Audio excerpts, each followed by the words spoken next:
Bonjour Emmanuel. Bonjour Guillaume, bonjour à tous et bienvenue sur ce module numéro 4 du master Les experts. Eh bien aujourd'hui avec toi Guillaume, nous allons parler vin et fromage. Effectivement, vin et fromage. Alors, nous avons, on dit en France qu'on pourrait manger un fromage différent tous les jours, tout au long de l'année. Bon, effectivement, on a du fromage, on va produire du fromage de partout en France. Chaque région, chaque département, chaque village a sa propre histoire finalement du fromage. Mais on n'a pas autant d'AOP, hein, d'AOP ou d'IGP. On en a quand même une pléthore.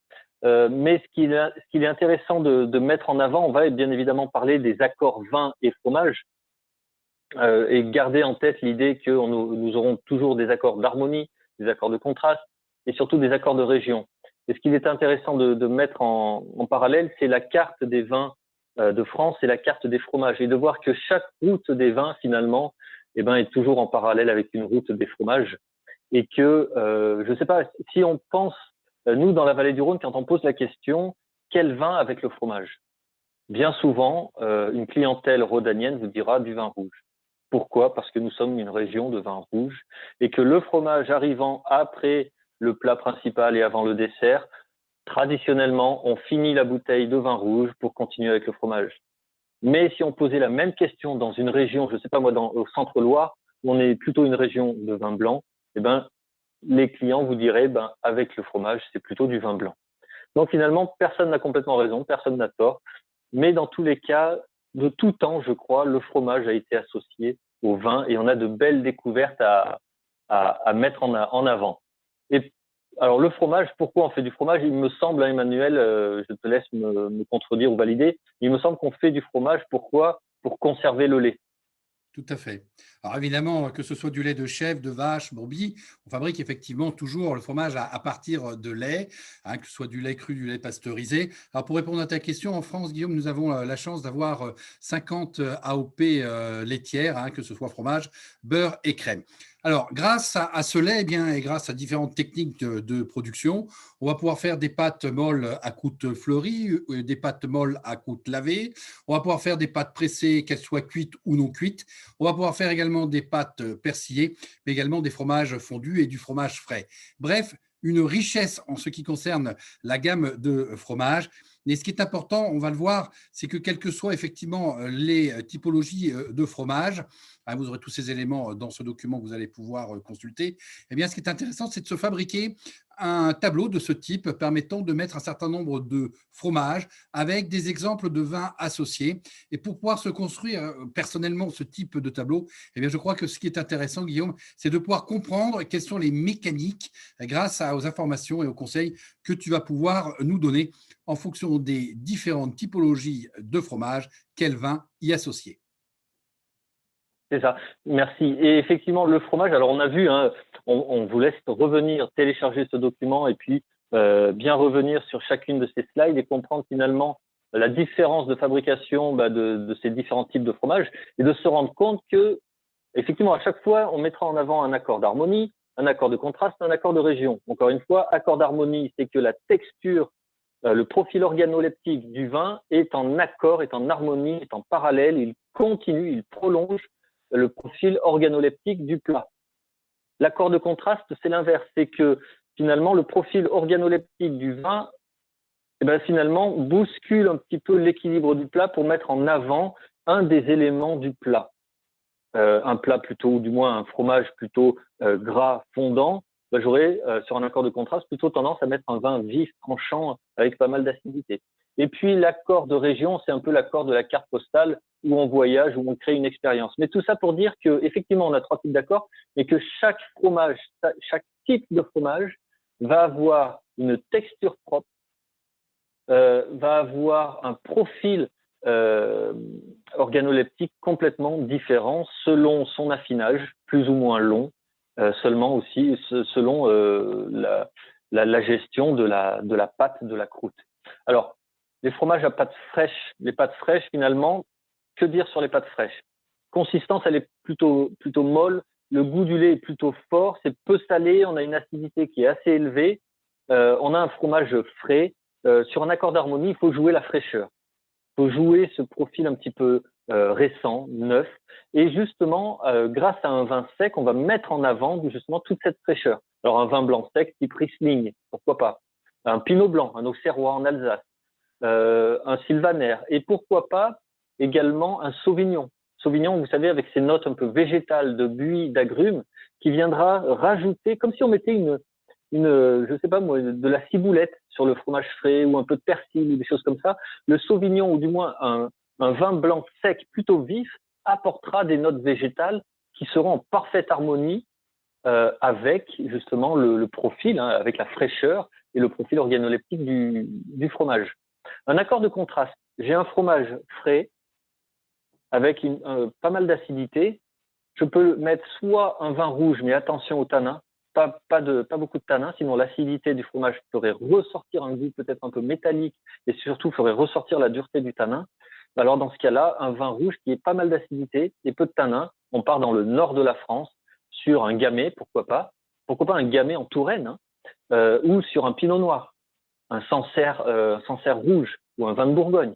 Pourquoi pas un grenache, mais attention au grenache, là on est dans le sud de la France, un grenache vinifié soit en cuve béton, soit en cuve inox, sur la fraîcheur, attention, il ne faut pas trop d'alcool. Et puis un autre type d'accord de contraste complètement qui peut bouleverser un petit peu, hein, qui peut déstabiliser, c'est que bien souvent avec ce genre de fromage, on pourrait rajouter du coulis de framboise ou un peu de miel. Eh ben, on remplace le coulis de framboise et on remplace le miel par un Banyuls, par un vin doux naturel, un muscat de Rivesaltes, etc. Donc, jouer là le contraste sur la sucrosité et la douceur. Et puis, un accord de région, ben, aller chercher le vin, le type de vin, que ce soit en harmonie ou en contraste, mais sur la région. Je pars en Corse, je déguste ou je mets en vente finalement un fromage à pâte fraîche corse. Je veux un accord d'harmonie régionale, eh ben, je fais un vin blanc sec corse, un Vermentino. Un vin rouge léger, ben, pourquoi pas aller chercher soit un rosé, soit un vin d'Ajaccio, un Chiacarello, ou alors aller chercher un muscat du Cap Corse.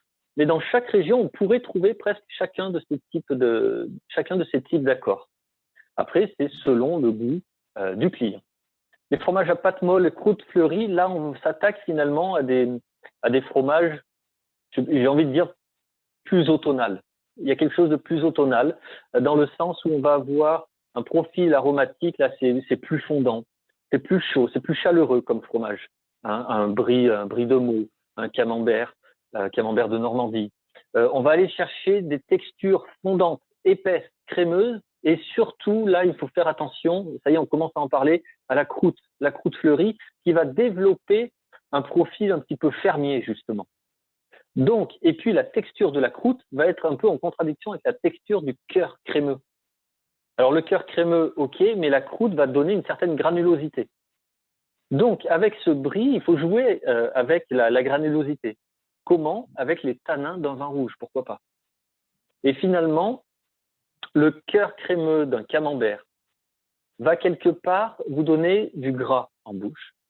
Et ça va protéger votre palais contre la dureté des tanins d'un vin rouge, un Côte-du-Rhône, un Gros-Hermitage, un Saint-Émilion, ou d'un Anjou-Brissac. Et en même temps, la texture granuleuse de la croûte fleurie va faire écho à la granulosité du tanin. Et tout ça pour dire quoi? Pour dire que ça va donner, en plus avec le profil un peu salé de ces fromages, ça va développer plus la rondeur du vin, ça va assouplir le tanin et ça va mettre en évidence le profil fruité et épicé du vin. Donc un très bel accord d'harmonie, un brie de Meaux, un camembert avec justement un vin rouge, pourquoi pas épicé, pourquoi pas généreux, mais jouer aussi sur le tanin et le profil un peu terreux d'un Anjou-Brissac ou d'un Saint-Émilion. Avec un Brillat-Savarin, là, on irait chercher plutôt un vin blanc dans l'harmonie, un chardonnay, un vin de Bourgogne élevé en fût de chêne, justement pour jouer encore une fois sur le profil un petit peu épicé, curry, cumin qu'on peut retrouver dans ces fromages à pâte molle. Un accord de contraste, là, il faut jouer avec les effervescents. Un Brillat-Savarin avec un champagne, un blanc de blanc. Un camembert avec justement un champagne rosé. Ou un crément rosé. Hein. Mais jouer, encore une fois, le Brillat-Savarin sur la légèreté, la finesse et encore une fois l'acidité, le côté crayeux d'un champagne blanc de blanc.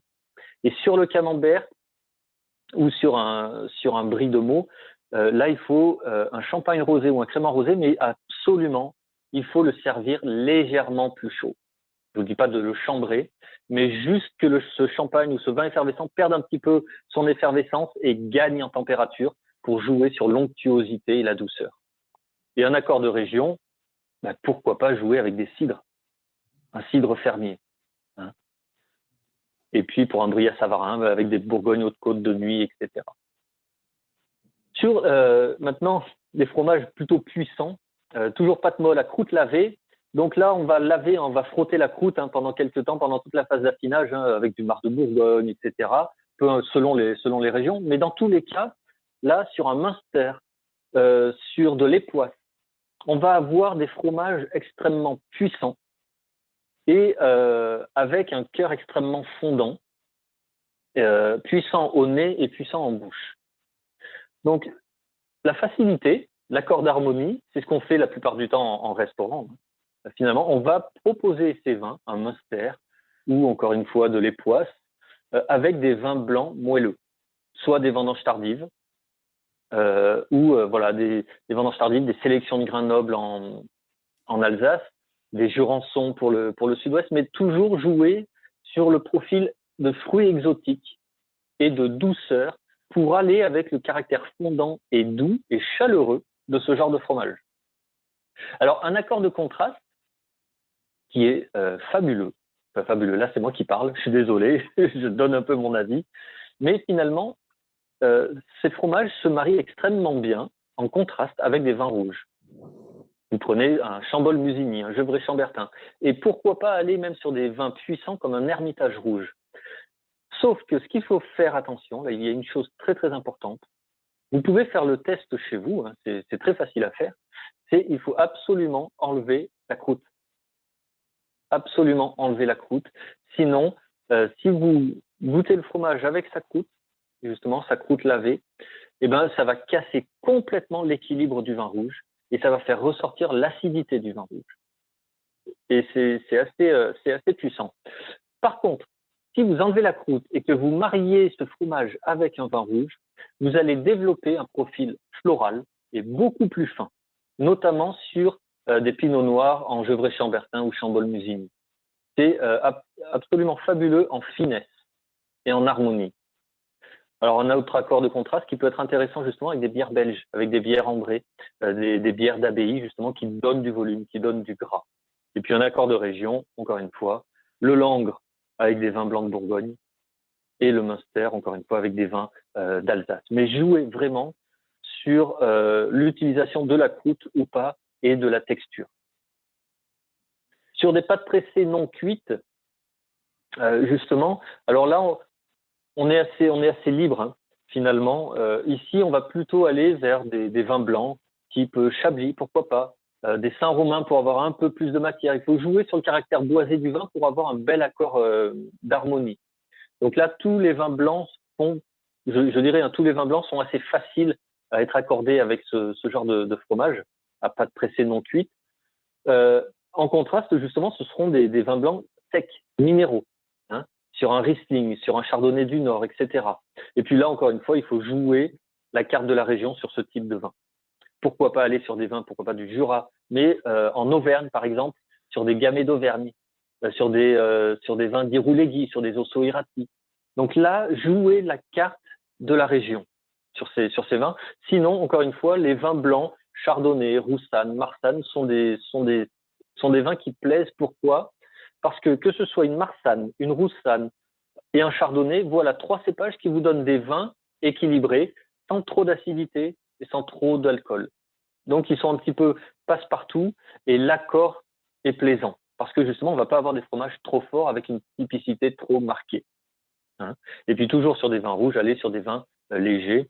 Mais pourquoi pas jouer sur le profil un peu terreux, un petit peu fermier d'un Saumur Champigny, par exemple. Alors, sur les pâtes pressées cuites, un accord d'harmonie. Alors, accord d'harmonie sur ces fromages extrêmement, encore une fois, onctueux, fondants, avec des finales extrêmement longues, parfois salées, justement. Là, on peut aller sur des vins blancs secs, évolués, mais surtout boisés. des vins qu'il faut carafer, qu'il faut aérer. Il faudrait presque que le vin blanc, là, soit à même température que le fromage. Par contre, là, il faut des vins qui puissent développer des arômes noisetés, briochés, des arômes un petit peu épicés. Donc, il va falloir aller chercher des meursault, des chassagne-montrachet, des saint-aubin, pourquoi pas certains palettes blancs, des pessac-léognan blancs, des vins qui donnent du volume, qui ont du gras, de la puissance. Des vins blancs charnus et épicés. Donc ça, ce sont des vins blancs, encore une fois, de chardonnay, pourquoi pas de chenin, mais qui ont beaucoup d'aromatiques. Et puis, encore une fois, des vins blancs du Jura, des vins jaunes. Avec un vin jaune, vous avez là un accord d'harmonie et en même temps régional. Le vin jaune, alors ça, c'est encore un test que je vous propose de faire. C'est assez facile. Vous goûtez du vin jaune, vous goûtez le fromage juste après, et vous regoûtez le vin jaune après le fromage. Vous verrez que vous avez deux vins complètement différents. La puissance que peut avoir le vin jaune dans l'accompagnement du profil aromatique du fromage est assez extraordinaire. Alors, sur des accords de contraste, sur ces fromages, bien évidemment, on ne sera plus sur des vins blancs, on sera sur des vins rouges.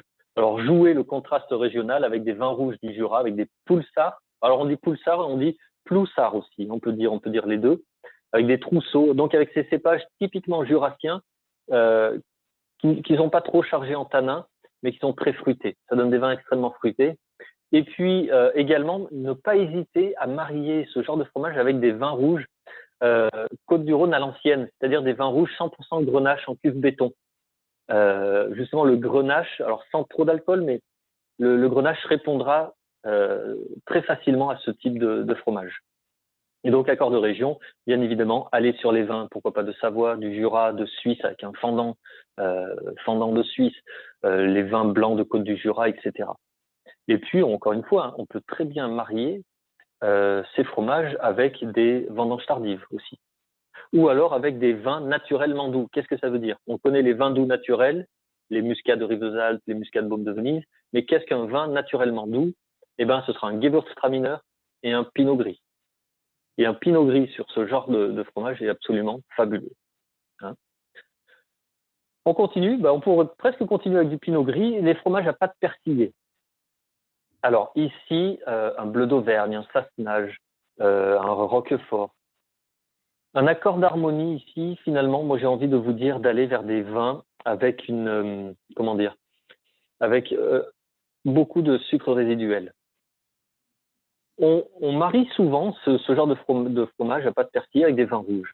Sauf que à la fois la salinité, mais surtout le bleu, hein, le champignon à l'intérieur de ce fromage, casse complètement la structure d'un vin rouge et fait ressortir l'acidité. En fait, ce type de fromage à pâte persillée fera toujours ressortir l'acidité d'un vin. Donc, si je veux garder un équilibre, sachant que ce fromage fera ressortir l'acidité de mon vin, il faut qu'à la base, j'ai un vin qui soit avec beaucoup de sucrosité. Donc là, j'irai chercher des vins moelleux, des vins liquoreux, des sauternes, des jurançons, des pacheringues du Vic-Bilh, des bonzos dans le Val-de-Loire.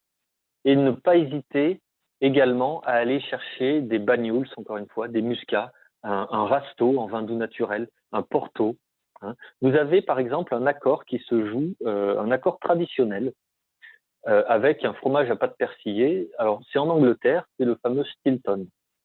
Le Stilton, traditionnellement en Angleterre, on creuse l'intérieur du Stilton et on verse du porto. C'est un accord traditionnel. Mais encore une fois, c'est un accord qui est cohérent et qui est réellement harmonieux. Et en fait, quand vous allez faire ça, quand vous allez goûter du Banyuls ou un sauterne avec ce genre de fromage, vous allez atténuer la sucrosité de votre vin et vous allez avoir un accord extrêmement charmeur, plein de fraîcheur, qui mettra en avant non plus le fruit cuit, mais un fruit gourmand et mûr. Voilà. Donc, à accord de contraste, le vin rouge, il faudrait des vins rouges justement là, avec un côté un peu rustique, assez dur justement, hein, des Madirans, des Côtes-du-Roussillon village. Mais encore une fois, attention à la subjectivité de l'accord. Je ne peux pas ne pas évoquer les whiskies iodés et tourbés sur ce genre de fromage. Ne pas hésiter sur des Beaumort, sur tous les whiskies fumés, tourbés, iodés qu'on a au sud-ouest de l'Écosse. On a des accords fabuleux. Donc ensuite, accord de région, un bleu d'Auvergne avec des vins d'Auvergne, un Sassenage avec des vins de Savoie, du Vercors, etc. Et puis le bleu de Gex avec le fameux vin de paille. Hein. Encore une fois, là, la carte de la région doit pouvoir jouer là-dessus. Mais encore une fois, attention entre les vins rouges secs et ce genre de fromage. Et puis le fromage de chèvre, alors encore une fois, on a toute une pléthore, mais avec un fromage de chèvre, il faut jouer sur la fraîcheur, sur l'acidité. Donc comme ce serait le même type d'accord qu'avec le fromage frais. C'est-à-dire jouer sur la fraîcheur avec des vins de cépage Sauvignon, du Riesling ou alors des chardonnays plutôt nordistes. Et puis sur un vin rouge, aller chercher sur des vins avec peu de tanins, des coteaux du Lyonnais, des côtes de Forez, des vins rouges de Touraine. Ne pas hésiter sur l'accord de contraste à jouer le miel. Alors qu'est-ce que je veux dire par là? C'est que justement, avec une rigotte de Condrieu, traditionnellement, on mettait du Condrieu avec un fort degré de sucre résiduel. Des Condrieu moelleux, ça se fait encore un petit peu. Mais encore une fois, jouer cette carte du vin moelleux, liquoreux avec un fromage de chèvre. Et puis bien évidemment, toujours la carte de la région, un crottin de Chavignol et un Sancerre. Là, rien qu'en évoquant ça, c'est légitime. Un Picodon et un Vionnier d'Ardèche. Et encore une fois, une rigotte de Condrieu et un Condrieu. Donc, tout ça pour dire que il n'y a pas d'accord défini, mais il y a toujours plusieurs types d'accords avec un fromage en fonction, encore une fois, du profil de la personne à laquelle on s'adresse. Alors, Guillaume, je ne voudrais pas te faire tourner chèvre, comme on dit, mais je me dis qu'avec le plateau de fromage que j'ai régulièrement, finalement, j'ai une multitude de fromages. Alors, finalement, quels sont les vins que je mets si j'ai autant de différences d'un fromage à l'autre? Ouais, ça c'est un peu la question que j'ai à chaque fois qu'on fait une dégustation de vin et de fromage. C'est que bien souvent, on est au restaurant, on nous apporte le plateau de fromage et on ne peut pas avoir 4 fromages et 4 vins. Donc, quel vin pourrait s'associer finalement à tout ça? Finalement, quand on vous propose un plateau de fromage, normalement, on doit vous installer les fromages dans votre assiette dans l'ordre de la dégustation du fromage. La plupart du temps, ce sera fromage frais, puis fromage de chèvre, puis fromage à croûte lavée, etc. Il y a un ordre dans la dégustation des fromages. Ce qui veut dire qu'il y a un ordre aussi dans la dégustation du vin, sauf qu'on a un seul vin. Alors, comment on peut faire? Il y a une seule solution, selon moi, c'est la température de service du vin. C'est-à-dire qu'il me faut un vin plutôt bien équilibré. Donc, quel type de cépage me donnerait un vin équilibré sans trop d'acidité et pourquoi pas un peu boisé? Pour moi, ce serait un chardonnay. Je prendrais un chardonnay, un Saint-Romain, par exemple, un Saint-Aubin, un chardonnay de Bourgogne, ou peu importe, un vin de chardonnay, de préférence légèrement boisé. Et qu'est-ce que je fais avec ça? Je le sers frais sur mon fromage frais, donc à basse température, sur mon fromage frais, sur mon chèvre. Pourquoi? Parce que la fraîcheur de mon vin, la température fraîche de mon vin, va faire ressortir le profil d'agrumes, pourquoi pas un peu végétal, qui sera au service de mon fromage frais, de ma pâte fraîche et de mon fromage de chèvre. Et puis au fur et à mesure que je mange mes fromages, mon vin dans le verre chauffe un petit peu. Il chauffe un petit peu, il prend de la température, donc on a de nouveaux arômes un peu plus lourds, des molécules plus lourdes qui apparaissent. Et à partir de ce moment-là, la température de mon vin peut être en accord avec la température de mon brie ou de mon camembert. Et puis au fur et à mesure, il est un peu plus chaud, je sens moins l'acidité, je sens plus le profil boisé, noiseté et pourquoi pas mielé. Et là, il s'associe plus avec, je ne sais pas moi, de l'époisse, etc. Donc jouer la température du vin. Un même vin peut faire l'ensemble des fromages, mais il faut absolument jouer sur la température. Et ce serait pareil avec un champagne rosé. Champagne rosé bien frais, bien vif sur mon fromage de chèvre en début, et puis à la fin, il serait vineux, ce champagne rosé, parce que plus chaud. Il aurait vraiment son profil de fruits rouges, et pourquoi pas avec un bleu de Gex. Donc vraiment, un même vin peut servir parce qu'il aura justement une évolution au fil de sa montée en température. J'espère que j'ai répondu à ta question. Eh bien, en tout cas, je vous remercie. Merci Guillaume et je rappelle que vous êtes invité à passer le test pour valider ce module. Et comme on poursuit notre parcours autour de cette belle table, eh bien, on vous donne rendez-vous pour le prochain chapitre pour des produits festifs et puis pour le dessert. Merci et à bientôt sur le prochain module numéro 5 consacré aux produits festifs et aux pâtisseries. Au revoir.